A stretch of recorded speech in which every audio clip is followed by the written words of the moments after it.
আমার দুলাভাই আমাকে নিতে আসছিল। আমি দুলাভাইয়ের সাথে বোনের বাড়িতে গেলাম। কিন্তু সেখানে যাওয়ার পর দুলাভাইকে বললাম, দুলাভাই আমি ঘুরতে যাব। আপনি আমাকে নিয়ে যাবেন? দুলাভাই বলল, আমি কি তোমার কথা না করতে পারি? অবশ্যই তোমাকে ঘুরতে নিয়ে যাবে। তারপর দুলাভাই আমাকে ঘুরতে নিয়ে। আমি ভাবতেই পারছি না। বন্ধুরা, বাকিটা গল্পতেই শোনাচ্ছি। আমি ইমরান, পেশায় একজন সফটওয়্যার ইঞ্জিনিয়ার। বছরখানেক আগে বিয়ে করেছিলাম সোনিয়াকে।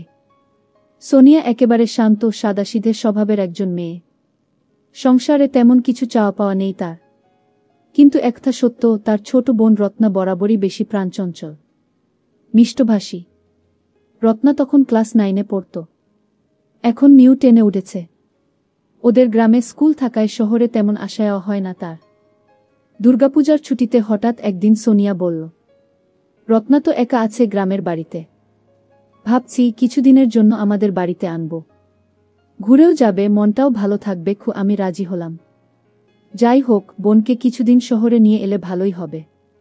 পরদিন সকালে রওনা দিলাম রত্নাকে আনতে। পৌঁছে দেখি রত্না আমার এখানে আসার জন্য প্রস্তুতি নিচ্ছে। দুলাভাই, আপনি এসেছেন? ভাবলাম তো আমাকে একা একাই যেতে হবে। তোমার জন্য তো এসেছি রত্না। তৈরি হও, চলে যাই। রত্না শহরে এসে যেন প্রাণ ফিরে পেল। বাড়িতে এসেই বলল, এইবার পুরো ছুটিটা আপনার বাড়িতে কাটাবো দুলাভাই। একটু কষ্ট দেব না আপনাদের। দিন কয়েক ভালোই কেটে যাচ্ছিল। কিন্তু আমি খেয়াল করলাম রত্না অনেক সময় আমার আশেপাশে বেশি ঘোরাফেরা করছে। মাঝে মধ্যে এমন সব কথাবার্তা বলে যেগুলো শুনে অবাক হয়ে যাই। তবে সেসব কথাই নির্দোষ। যেমন, আপনাকে আমার আগে থেকেই খুব ভালো লাগে, আপনি খুব ভদ্র। রাত হলে রত্না প্রায়ই বলতো, দুলাভাই আমি একা ঘরে শুতে পারি না, আপনি একা ঘুমান, আমি আপুর সাথেই থাকব। আমি খুব একটা গুরুত্ব না দিয়ে বিষয়টি হালকা করে নিই। একদিন রত্না বলল, দুলাভাই আপনি কি আমাকে একদিন ঘুরতে নিয়ে যাবেন? নিশ্চয়ই, কিন্তু তোমাকে একটা শর্ত মানতে হবে। কি শর্ত? সেটা যেদিন ঘুরতে যাব সেদিন বলবো।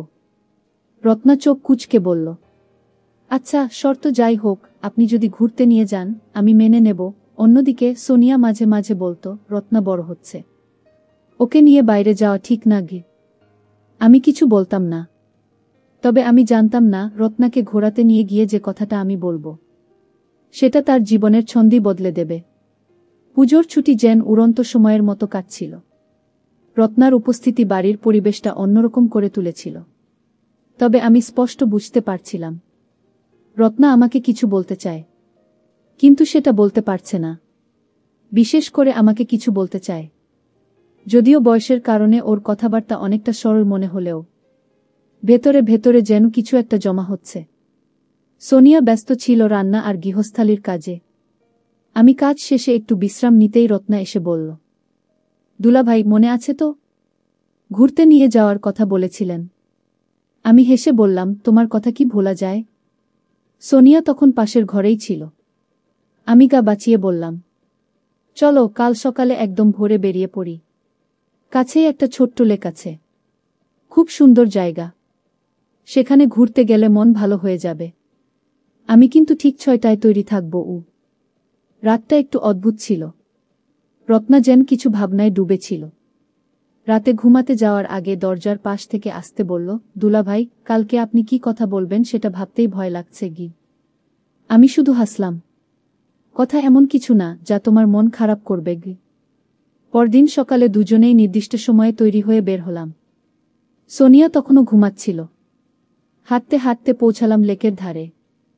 রত্না সবুজ ঘাসে বসে পড়ল, আর আমি পাথরের উপর। সে বলল, এমন সুন্দর জায়গায় আগে আসিনি কখনো। ধন্যবাদ দুলাভাই। আমি কিছুক্ষণ চুপ করে রইলাম। তারপর বললাম, রত্না এখন তোমাকে যে কথাটি বলার ছিল সে কথা বলতে চাই। শুনে ভয় পেও না। বলুন দুলাভাই, আমি কথা দিয়েছি রাখব।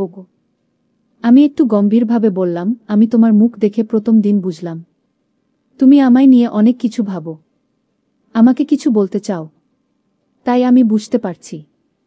তুমি কিন্তু মনে রেখো আমি তোমার দুলাভাই। এই সম্পর্কের একটা সীমা আছে। আর আমি তোমাকে নিজের ছোট বোন মনে করি। আর তুমি কি বলতে চাও সেটা আমি ভালো করেই জানি। রত্না হতবাক হয়ে তাকিয়ে রইল। তার চোখ যেন কিছুটা কেঁপে উঠল। মানে আপনি জানতেন? হ্যাঁ। কিন্তু তুমি জানো, ভালোবাসা সবসময় নিজের জন্য নয়, কারো ভালো চাওয়ার জন্য হয় কি। একটা মুহূর্তে শুধু পাখির ডাক শোনা যাচ্ছিল। রত্না ধীরে ধীরে বলল, আপনি আমাকে খারাপ ভাবেন না রত্না, বরং তুমি অনেক ভালো। কিন্তু তোমার ভালো যেন ভুল পথে না যায়, সেটা বলা আমার দায়িত্ব। সে কিছুক্ষণ চুপ করে থাকল। তারপর আস্তে করে বলল, তাহলে আপনি আমাকে একটা কথা দিতে পারেন? কি কথা? যদি কখনো আমার ভুল হবার সম্ভাবনা থাকে, আপনি আগেই ভুলটা ধরিয়ে দিবেন। ভুল হলে শিক্ষা অর্জন করা যায়। ভুল থেকেই মানুষের শিক্ষার অনেক কিছুই থাকে। তাই আপনাকে বলছি, যদি আমার অজান্তে ভুল হয় তাহলে আপনি থামাবেন। আমি হেসে বললাম, অবশ্যই। লেক থেকে ফিরে আসার পর রত্নার আচরণ বদলে গেল। যে মেয়ে এত প্রাণবন্ত ছিল সে যেন হঠাৎ চুপ হয়ে গেল। আগে প্রতিটা কথায় হাসি মেশানো থাকত, এখন তার বদলে যেন একটা গম্ভীরতা এসে গেছে। সোনিয়া কয়েকবার জিজ্ঞেস করেছিল, রত্না তোর কি শরীর খারাপ? না আপু, ঠিক আছি। একটু ঘুম কম হয়েছে কি। আমি চুপচাপ লক্ষ্য করছিলাম রত্না আমার চোখের সামনে থেকেও অনেক দূরে চলে গেছে। ৩-৪ দিন এভাবেই কেটে গেল। পুজোর ছুটিও প্রায় শেষের দিকে। সেদিন সকালে অফিস থেকে ফিরে এসে দেখি সোনিয়া বিছানার পাশে বসে কাঁদছে। সোনিয়া, কি হয়েছে? সে কোনো কথা বলল না। কাপা হাতে একটা কাগজ বাড়িয়ে দিল আমার দিকে। চিঠি। হাতের লেখা দেখে বুঝলাম রত্নার লেখা। চিঠিতে লেখা ছিল, আপু, আমি জানি তুমি আমার চেয়ে অনেক বেশি পরিণত, কিন্তু একটা ভুল আমি করছিলাম। ইচ্ছাকৃত না, কিন্তু আমার মনের মধ্যে এক অদ্ভুত টান তৈরি হয়েছিল। আমি বুঝতে পারছিলাম না সেটা কতটা বাস্তব, কতটা ভুল। তার কথাগুলো ছিল অনেক শিক্ষণীয়, আমার চোখ খুলে দেওয়ার মতো। আপু, তুমি ভাগ্যবান। আমি এখন গ্রামে ফিরে যাচ্ছি। তোমার রত্নাগি। আমি চুপ করে রইলাম। সোনিয়া ফুপিয়ে বলল, রত্না কি এতটা কষ্ট পেয়েছিল? আমি তো কিছু বুঝতেই পারিনি গি। আমি আস্তে করে বললাম, তোমার বোন রত্না এক অদ্ভুত মেয়ে। সেদিন বিকেলেই রত্না আমাদের না জানিয়েই গ্রামে চলে গিয়েছিল। হয়তো কিছু বললে সোনিয়া তাকে আটকাত। ঘরে একটা ভারী নীরবতা নেমে এল। রত্না চলে যাওয়ার পর সোনিয়া যেন অনেক দুঃখ পেয়েছে। আগে যেমন প্রাণবন্ত ছিল, এখন যেন এক ধরনের ভার নিয়ে ঘোরে। আমি সেটা বুঝতে পারলাম, কিন্তু কিছু বলতে পারতাম না। একদিন সন্ধ্যায় অফিস থেকে একটু তাড়াতাড়ি ফিরে এলাম। দরজার বাইরে এসে দাঁড়াতেই ঘরের ভেতর থেকে ফিসফিস করে কথা বলার শব্দ পেলাম। সোনিয়া কারো সঙ্গে ফোনে কথা বলছে, গলার স্বর স্বাভাবিক ছিল না। না, আমি এখনো ওকে কিছু বলিনি। আমি নিজেও জানি না কিভাবে শুরু করব গু। হ্যাঁ, রত্নার চলে যাওয়ার পরই বুঝেছি। কিন্তু এখন তো দেরি হয়ে গেছে। কি ও যদি জানে তাহলে হয়তো বিশ্বাসই করবে না। আমি দরজা ঠেলে ঘরে ঢুকতেই সোনিয়া হঠাৎ চমকে উঠে ফোনটা কেটে দিল। আমি কিছু না বলে বললাম, কেমন আছো? ভালো, সে জবাব দিল ছোট করে। আমি কিছু না বুঝার ভান করে হাত মুখ ধুয়ে বসে পড়লাম, কিন্তু মনে একটা কষ্ট জমা রইল। সোনিয়া কাকে বলছিল যে ও যদি জানে গু? সেটা কি আমি? রাতে খাবারের সময় ওর মনোযোগ ছড়িয়েছিল। আমি বললাম, তোমার কি কিছু বলার ছিল? সে মাথা নাড়ল, না তেমন কিছু না। তুমি ক্লান্ত, বিশ্রাম নাও। আমি জোর করে বিষয়টা টানলাম না। তবে একটা ব্যাপার পরিষ্কার ছিল, ঘরে এমন কিছু আছে যা আমার থেকে লুকানো হচ্ছে। সেদিন রাতে ঘুম ভেঙে দেখি সোনিয়া বারান্দায় দাঁড়িয়ে চাঁদের আলোয় একা একা কাঁদছে। আমি ধীরে ধীরে কাছে গেলাম। সোনিয়া, তুমি যদি চাও আমি শুনব। না বললেও আমি পাশে আছি। সে আমার দিকে তাকাল। চোখে ক্লান্তি, উদ্বেগ আর কিছু না বলা কথা জমে আছে। শেষমেশ সে বলল, ইমরান, আমি তোমাকে কিছু বলার ছিল অনেক দিন ধরে, কিন্তু সাহস পাইনি। এখন বলার সময় এসেছে। আমার ভয় লাগছে। কি কথা? সে আস্তে করে বলল, রত্না শুধু তোমাকে পছন্দ করত না, সে আমার কাছেও কিছু স্বীকার করেছিল, কিন্তু শুধু তোমার ব্যাপারে নয়। আমি চমকে উঠলাম। তাহলে?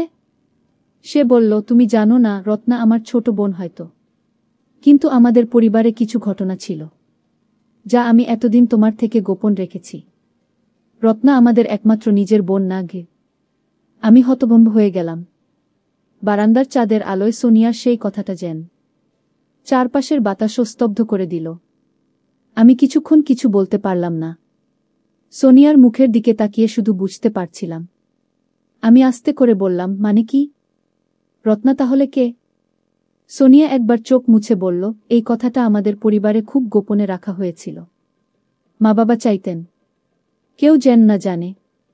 এমনকি রত্নাও সত্যিটা জানত না গি। আমি শ্বাস আটকে শুনছিলাম। রত্না আসলে আমাদের আত্মীয় না। ও আমাদের বাড়িতে এসেছিল যখন মাত্র 3 মাস বয়স। মা একদিন খবর পায় এক দূর সম্পর্কের আত্মীয়রা নবজাতক মেয়েকে রেখে চলে গেছে। বাবা মা ওকে বাড়ি নিয়ে আসে। আর এরপর থেকে ও আমাদের সাথেই বড় হয় গি। আমি হতবাক হয়ে গেলাম। মানে রত্না জানেই না ও দত্তক? না, আমরা কখনো তাকে বুঝতে দেইনি। ও আমাদের ছোট বোন হিসেবেই বড় হয়েছে গি। আমি মাথা নিচু করে বসে রইলাম। তুমি এতদিন লুকিয়ে রাখলে কেন? আমি ভয় পেতাম যদি তুমি জানতে। তুমি ওকে অন্যভাবে দেখো তাই। আমি তো জানতাম না এমন কিছু ঘটবে গু। ঘরের ভেতর হালকা বাতাস ঢুকছিল জানালা দিয়ে। এক অদ্ভুত স্তব্ধতা ঘিরে ধরল। সেদিন রাতে আমি ঘুমোতে পারিনি। ভোরবেলায় বারান্দায় বসে চায়ের কাপ হাতে ভাবছিলাম, রত্নার আসল পরিচয় যদি সে জানত, তাহলে কি সে কখনো এমন কিছু ভাবত? একসময় নিজেকে নিজেই বললাম, সে ছোট, অবুঝ। আর আমি কি নিজের দায়িত্ব ভুলে যেতে বসেছিলাম? সেই মুহূর্তে আমার ফোনে একটা মেসেজ এলো। রত্নার মেসেজ। দুলাভাই, আপনার সঙ্গে একটু কথা বলতে পারি? আমি কিছু জানতে পেরেছি। সকালে রত্নার মেসেজ দেখে আমার ভেতরে একটা অদ্ভুত কাঁপুনি শুরু হলো। আমি কিছু জানতে পেরেছি। এই লাইনটার মানে হাজার রকম ভাবনা তৈরি করছিল। আমি তাকে উত্তর দিলাম, বলো রত্না, কি জানতে পেরেছ? সেই মুহূর্তেই ফোনটা বেজে উঠল। রত্না নিজেই কল করেছে।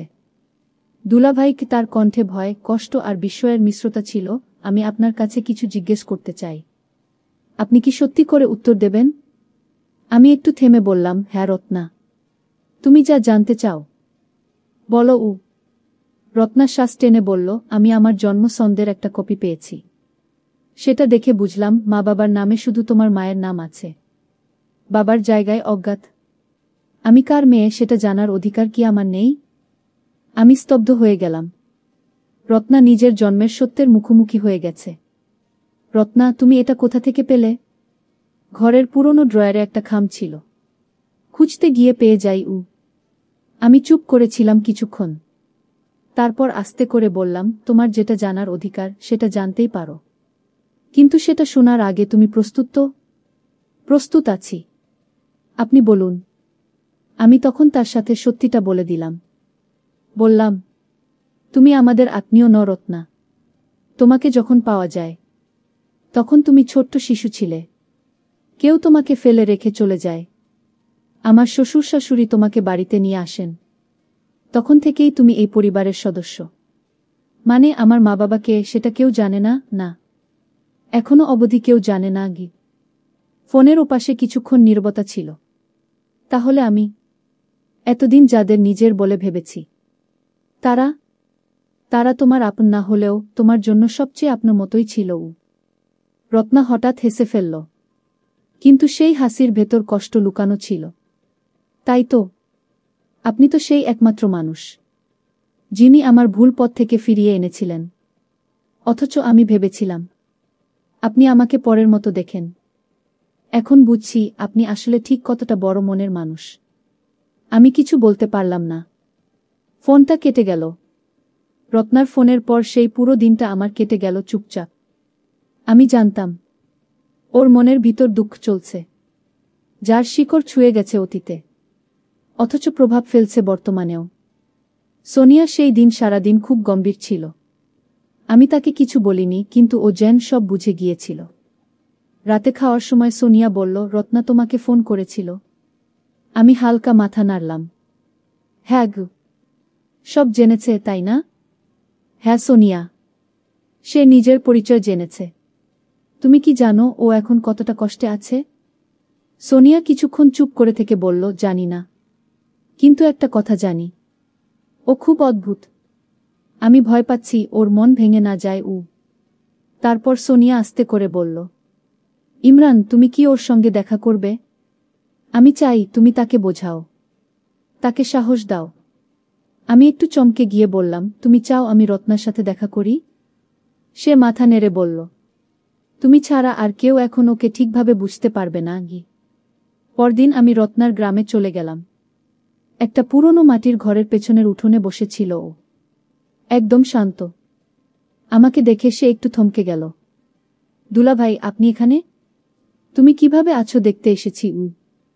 ও আমার দিকে তাকিয়ে বলল, আপনি জানেন, ছোটবেলা থেকেই আমি নিজেকে খুঁজে পাইনি। এখন বুঝতে পারছি কেন। আমি বললাম, তুমি কোনো অপরিচিত নও রত্না। তুমি আমাদের ভালোবাসায় গড়া, রক্তের সম্পর্ক না হলেও বিশ্বাসের সম্পর্কের মেয়ে। তোমার পরিবার এখনো তোমার পাশে আছে। ও চোখ সরিয়ে বলল, আপনিও কি আমার খেয়াল রাখবেন বা পাশে থাকবেন? আমি বললাম, সবসময়। তুমি শুধু নিজেকে একা ভাবো না, আমি আছি তো। তোমার বোন আছে, তোমার মা আছে। রত্না একটু হাসল। আপনি জানেন আমি এখন কি করতে চাই? আমি বললাম, কি? আমি আবার লেখাপড়ায় ফিরে যেতে চাই, ডাক্তার হতে চাই, যেন অন্য কারো জীবনেও এমন ভাঙা ছায়া না নামে। আমি মাথা নেড়ে বললাম, তুমি পারবে রত্না। আমি জানি 1 বছর কেটে গেছে, জীবনের ছন্দ অনেকটাই বদলে গেছে। আমি আর সোনিয়া আমাদের সংসারকে নতুনভাবে গুছিয়ে নিয়েছি। পুরনো ঘটনাগুলো ধীরে ধীরে স্মৃতিতে রূপ নিয়েছে। একদিন সকালবেলা ডাকপিয়ন একটা খাম দিয়ে গেল। খামের উপর লেখা, ইমরান দুলাভাই ও আপু সোনিয়ার জন্য। লেখাটা রত্নার। আমি আর সোনিয়া একসাথে খামটা খুললাম। ভিতরে একটা চিঠি, পরিষ্কার হাতের লেখা, মন ছুঁয়ে যাওয়া শব্দে ভরা। প্রিয় দুলাভাই ও আপু, অনেকদিন আপনারা কিভাবে আছেন জানতে পারিনি। জানি আমি চলে আসার পর আপনারা মন থেকে আমাকে মিস করেছেন। আমিও করেছি, প্রতিদিন। আমি এখন সিলেট মেডিকেলে ভর্তি হয়েছি। আমার স্বপ্ন ধীরে ধীরে সত্যি হচ্ছে। নতুন বন্ধুরা পেয়েছি, নতুন স্বপ্ন। আমি বুঝতে পেরেছি, কারো অতীত তাকে দুর্বল করে না, বরং শক্তি দেয়। আপনাদের কাছ থেকে আমি পেয়েছি সাহস, মানে ভালোবাসা। আপু, তোমার মুখের হাসিটা যেন কখনো না হারায়। আর দুলাভাই, আপনি আমার জীবনে সেই মানুষ যার জন্য আমি নিজের পথ ঠিকমতো চিনতে পেরেছি। আমার ভুল চিন্তা, ছোটবেলার কল্পনা, সবকিছু আজ স্মৃতি। এখন আমি শুধু একজন মানুষ হতে চাই। তোমাদের জন্য অনেক ভালোবাসা রইল। ঈদের ছুটিতে আসব, কথা দিচ্ছি। তোমাদের রত্না। একটা নতুন মানুষ, নতুন স্বপ্ন নিয়ে। চিঠি পড়ে সোনিয়া চোখের জল মুছে হেসে বলল, আমাদের রত্না এখন অনেক বড় হয়ে গেছে। আমি মাথা নিচু করে বললাম, হ্যাঁ, আমরা হয়তো তাকে জন্ম দিইনি, কিন্তু সে আমাদের ভালোবাসায় তৈরি এক চমৎকার জীবন গড়ে তুলেছে। চিঠির শেষ লাইনে ছোট করে লেখা ছিল, আমি ভালো আছি, কারণ তোমরা আমার পাশে ছিলে।